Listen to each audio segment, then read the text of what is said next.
Hello, j'espère que vous allez bien, j'espère que vous avez passé de bonnes fêtes. Meilleurs vœux pour cette nouvelle année, sous le signe de la santé, hein, qu'elle soit physique, morale ou pécuniaire, sous le signe de la santé sous toutes ses formes. Alors là, on est sur une guidance pour les vierges. Les vierges, pour certains, pas pour tous, hein, on est sur des énergies qui sont relativement impactante, assez lourde parce que moi qui les ressens pas d'habitude les énergies, bah là du coup, franchement c'était, super lourd quoi. Après, au fur et à mesure de notre guidance, je comprends pourquoi et c'est un truc de malade. Donc là on est peut-être sur des vierges, où vraiment vous en prenez, plein la gueule, où limite vous êtes plus bactère. Il y a, quelque chose qui s'est passé qui vous a fait repartir dans un vécu peut-être quand vous étiez petit. Et du coup, vous êtes vraiment pas bien, mais c'est pas pour rien. Et ce sera peut-être pas pour tous, mais c'est un truc de ouf. Donc on va commencer. Alors, je les ai couplées parce qu'elles parlent entre elles. Donc avec la 17, oublie-toi, sont des énergies de stagnation. On n'évolue pas, mais on régresse pas non plus, hein. Et du coup, je la couple avec celle-ci, avec ici et maintenant, qui nous parle là d'être en totalité dans son moment présent. On n'anticipe pas son futur, on arrête d'être tourné sur le passé, il n'y a que cet instant-là qui compte. Avec la 29, colère et chaîne, je la mets avec la 33, le chaos et le conflit. Intérieurement, on vous dit que c'est conflictuel, on est sur des énergies en fait de libération. Euh, mais qui doivent passer obligatoirement par le chaos. On doit se départir de ce qui ne résonne plus avec soi. On doit, avec la 14, lever le voile et regarder au fond de soi, vraiment aller chercher, aller gratter pour pouvoir se libérer en fait. Au niveau de votre état d'esprit,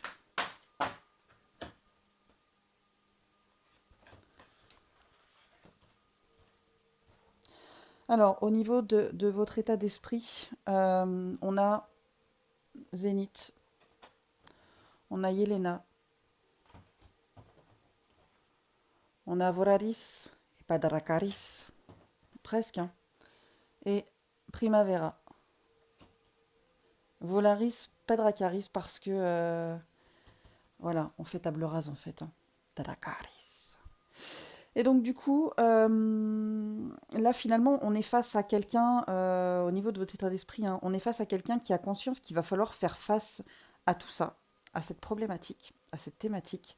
Mais en fait, vous n'êtes pas prêt. Il y a peut-être, on essaie peut-être de trouver une façon différente de faire, une approche un peu plus sage, pas vraiment un petit peu plus sage, un peu peut-être moins à trancher dans le vif, j'entends.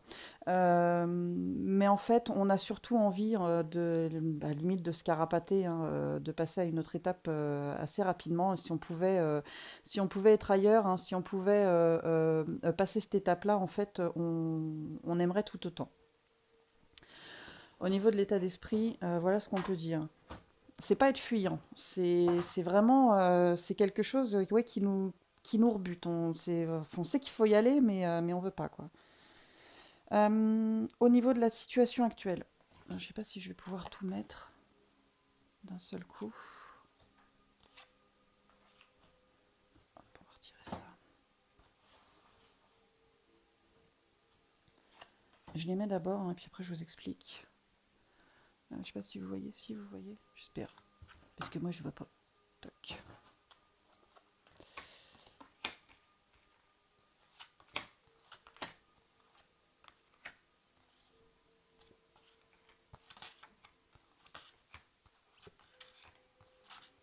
Alors.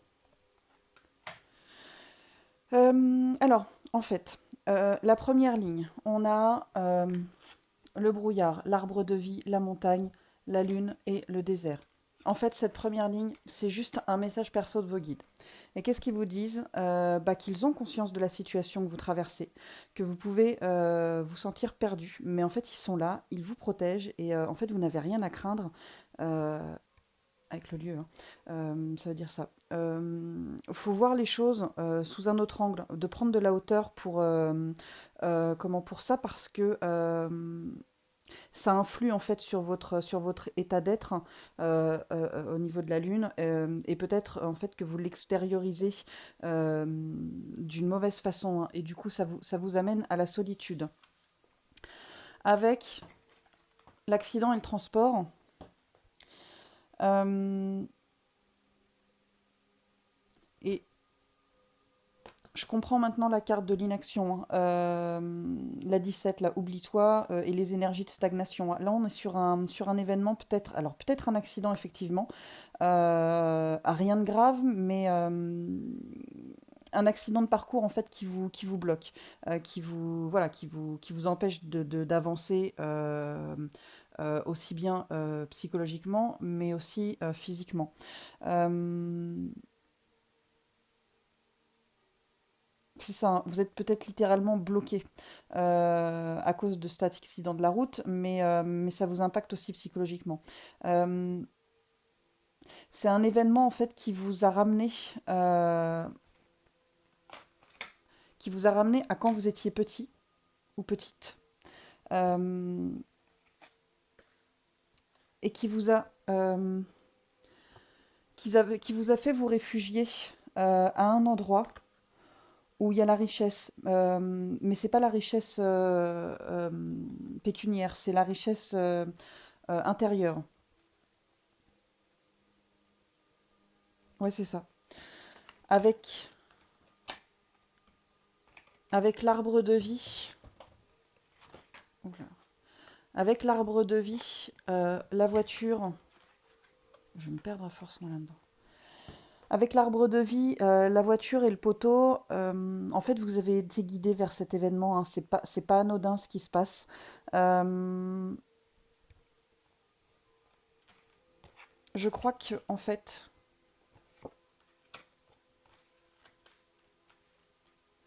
je crois qu'en fait, euh, vous avez fait face à une personne violente quand vous étiez enfant. Et cet accident de parcours, entre guillemets, en fait, il est là parce qu'il y a un travail à faire là-dessus. Et, et je me demande en fait si vous n'en avez pas conscience, pardon. Euh, vous savez que vous savez que vous devez prendre attache avec cette personne, mais en fait vous retardez les choses et vous les retardez au maximum. Avec la montagne, la grotte et, euh, et cet homme âgé, hein, ou cette personne, hein, en fait, on vous dit de prendre de la hauteur par rapport à ce que vous avez vécu et par rapport à cette personne. Avec la rencontre, il y a comme un besoin de confronter cette personne à sa violence, euh, oui, de le confronter à sa violence, de le confronter à ce qui vous a fait subir. Et là, en fait, cette confrontation, c'est un peu comme votre salut, hein. C'est votre billet, en fait. Elles sont où? C'est votre billet en fait pour monter sur ce paquebot, euh, et partir en fait loin de tout ça. On tire un trait et on repart à zéro et on laisse la place au renouveau avec le printemps. Voilà ce que je peux dire au niveau de la situation actuelle. Après, à vous de voir. Tac. Alors, au niveau de la thématique, et c'est là en général que je perds beaucoup de monde. Alors moi j'adore ça, et du coup pour aller voir un petit peu plus loin, je vais voir dans les vies antérieures. Donc je comprends que vous n'y adhériez pas, et pourtant c'est très important parce que parfois les blocages viennent de vies antérieures, et quand on les conscientise, eh ben, le problème n'est plus un problème. Alors, au niveau de votre thématique ou de votre problématique, on sort les cartes de l'autosabotage, de la brouille mentale, de la peur du futur et du non-droit au bonheur. La brouille mentale, je suis très peu étonnée en fait, vu l'état d'esprit actuel dans lequel vous êtes. C'est comme la peur du futur et le non-droit, pas le non-droit au bonheur, c'est juste ouais, le droit au futur, la peur du futur. Le non-droit au bonheur, c'est en fait c'est une croyance limitante que vous êtes forgé dû à votre passé en fait, hein. Et l'auto-sabotage, alors déjà c'est la cause de cette croyance limitante, mais cette croyance limitante en fait, elle est là pour que vous vous auto-sabotiez, inconsciemment ou non, pour qu'à un moment en fait on mette le doigt sur la thématique, on mette le doigt sur ce qui pique pour clore le chapitre. Au niveau de vos vies antérieures, alors on a sorti beaucoup de cartes. Alors, au niveau de vos vies antérieures, avec partir ou voyager, en fait, on vous dit que dans certaines vies antérieures, j'ai du mal, vous étiez amené à voyager ou à partir. Et je crois qu'on peut faire en fait le lien avec la peur du futur et avec l'autosabotage et même peut-être avec le non-droit au bonheur. Le fait de partir, c'est laisser derrière soi ce qu'on pourrait potentiellement, laisser derrière soi ce qui pourrait potentiellement nous faire du mal. Avec la carte des navires, il y a un lien avec l'eau. Alors dans vos vies antérieures, on vous dit que vous avez passé du temps sur des navires, mais il y a une répercussion avec l'eau dans cette vie-ci, que ce soit positif ou négatif, il y a quelque chose avec l'eau. Après, c'est à vous de voir. Alors, la carte de l'emprisonnement ou d'esclave et la figure d'autorité, elles, je les mets ensemble. En fait, la première, elle vous dit que vous avez été l'un ou l'autre ou les deux. Dans les deux cas, en fait, vous portiez des chaînes. Et la seconde, que vous avez pu... la seconde... mince.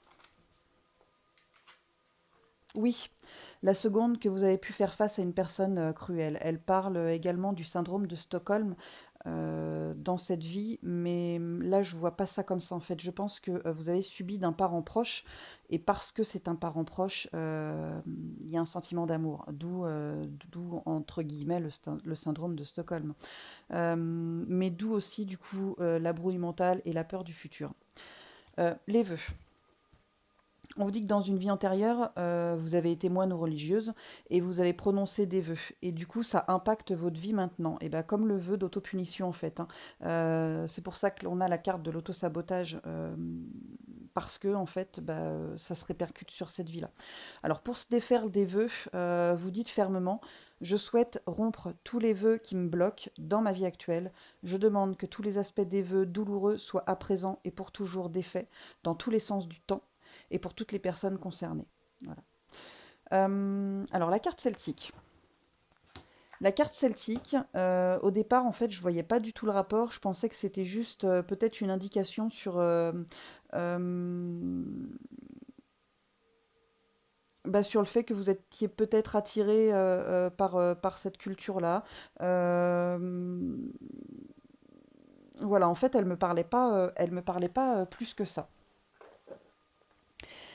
Et alors, je ne sais pas si je vais arriver à vous le retranscrire, mais je sais qu'il y a un lien avec une autre carte, avec un lien de Merlin. Enfin, une carte qui s'appelle Merlin. Et en fait, du coup, la carte celtique, euh, elle vous dit que vous avez passé un certain temps en terre celtique et que vous vous sentez peut-être attiré ou lié à cette culture. Elle dit aussi que vous avez peut-être été un druide à cette époque-là. À savoir que, pourquoi Merlin? Merlin, on dit qu'il est né en Bretagne. Oui, effectivement, il est né en Bretagne. Et en fait, Merlin, il est né deux fois. Oui, c'est Merlin, hein. Et donc, la première fois qu'il est né, en fait, il est né au 6e siècle et il est né en Écosse. Voilà. Donc, c'est lié à ça. Après, voilà, à vous de voir.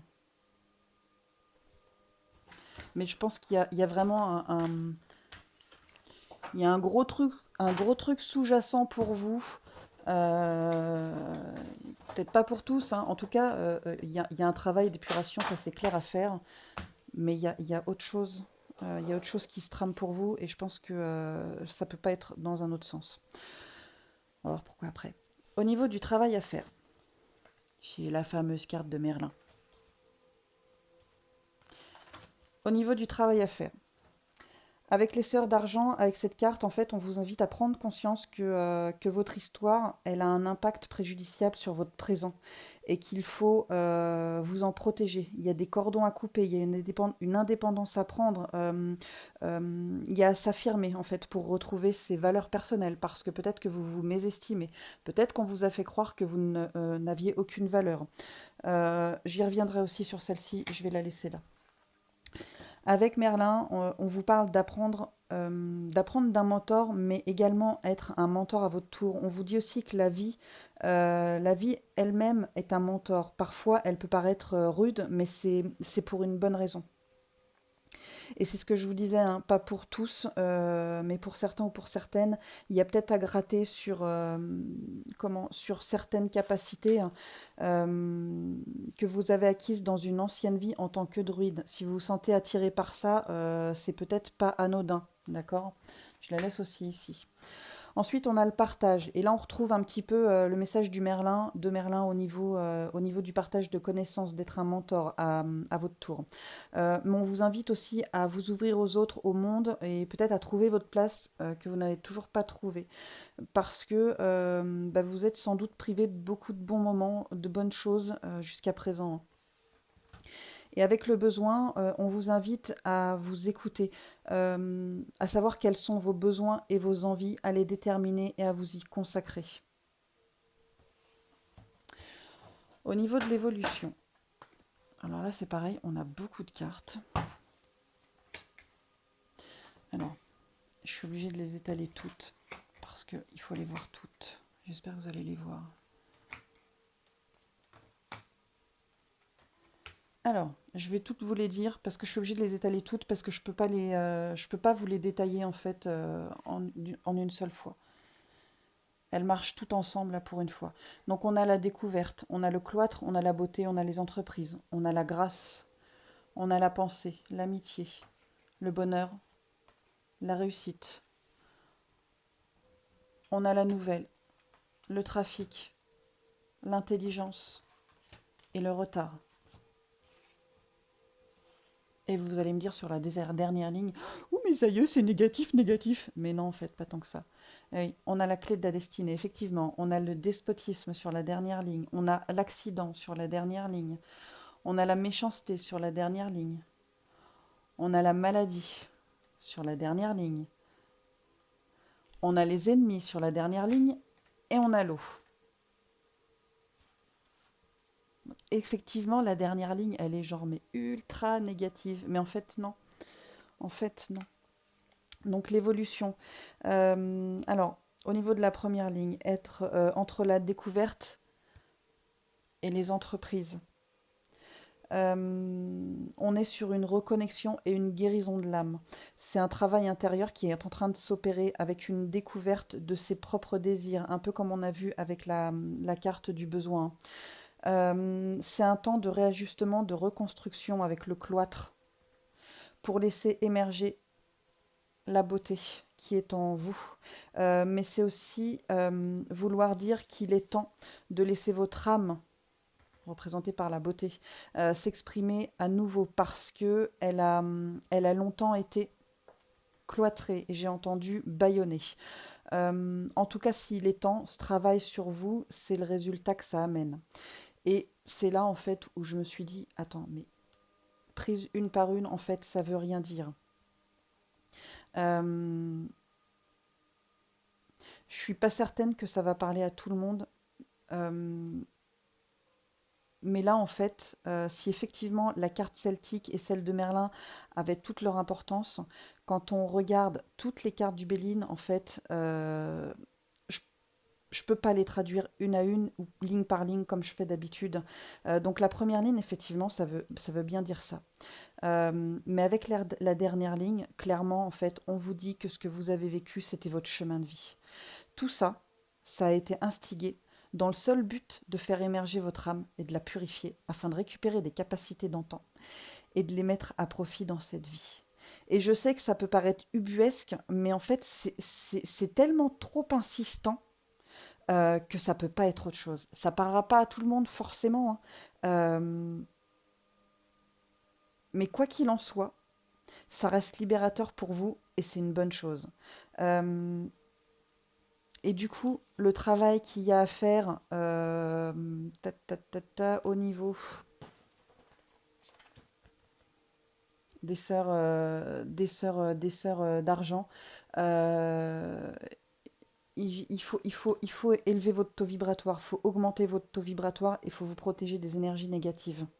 Voilà. C'est hyper important. Je sais que ça peut paraître complètement dingue, mais c'est trop ça. En fait, c'est vraiment trop ça. C'est un truc de ouf, quoi. C'est un truc de ouf.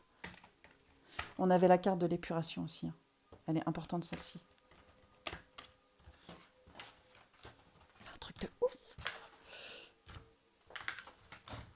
Alors, au niveau du dos des cartes, qu'est-ce qu'on nous dit au dos des cartes?